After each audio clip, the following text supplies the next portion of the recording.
collapsed into a single meta person, and that's the hero of old. And so, we already talked about how this works, is that, you know, there are admirable people, and then you can tell a story about an admirable person, and then you can extract a story out of the set of admirable people, and you keep building higher and higher order admirable people until you extract out at the top what's ultimately admirable. And this is actually an indication of that process occurring. The giants that are being referred to in this particular phrase are the heroes of the past who established the traditions on which the society exists. And so that's all compacted into this little paragraph. And so this little paragraph here.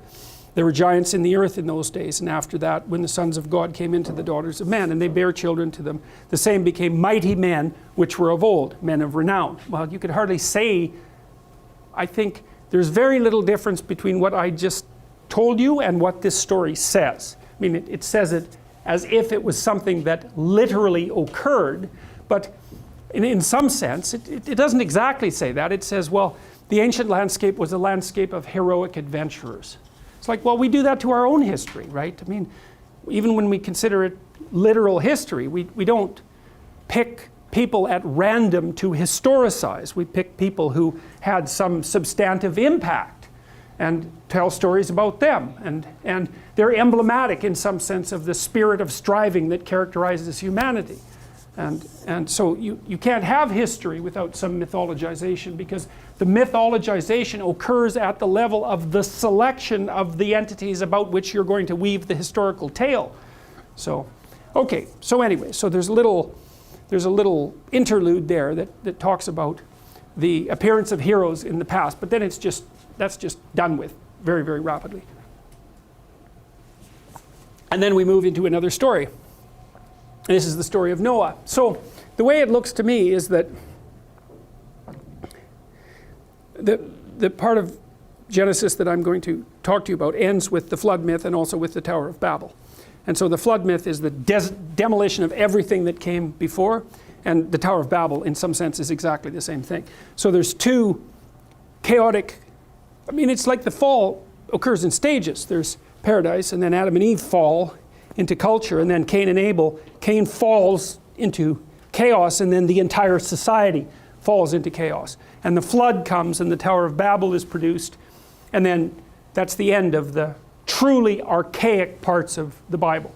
And so what that seems to me, what's happening, it's very sophisticated, is that there's an implicit causal narrative being woven about the manner in which Cain responds, and the probability that human beings are going to deteriorate and the flood is going to come.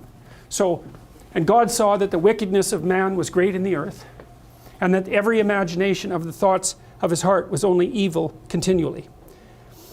And it repented the Lord that he had made man on earth, and it grieved him at his heart. Well, we already encountered a story like that once already, right? That happened in the Marduk story, where Tiamat and Apsu give rise to the elder gods, and they kill Apsu, which was not a very smart idea, right? They demolish the substructure of their stable society, and of course chaos comes flooding back.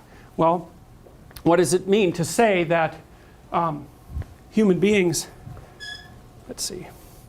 to say that the wickedness of man was great in the earth, and that every imagination of the thoughts of his heart was only evil continually, is not much different than to say that people are acting in a manner that demolishes the cultural structure. Now, we've already even pointed out that the cultural structure that happens in this story was produced by the heroic giants of the past, right?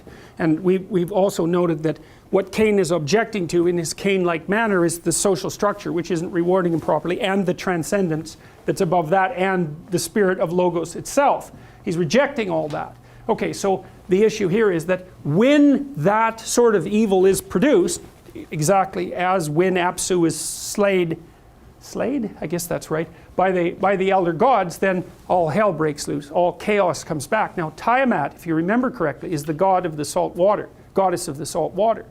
And so the return of Tiamat and the flood are mythologically similar ideas. Now, Eliade has taken apart flood myths from all over the world, and he made two brilliant comments about them. And they're also akin to some degree to what you can see in the Egyptian story about Seth and the corruption of the state.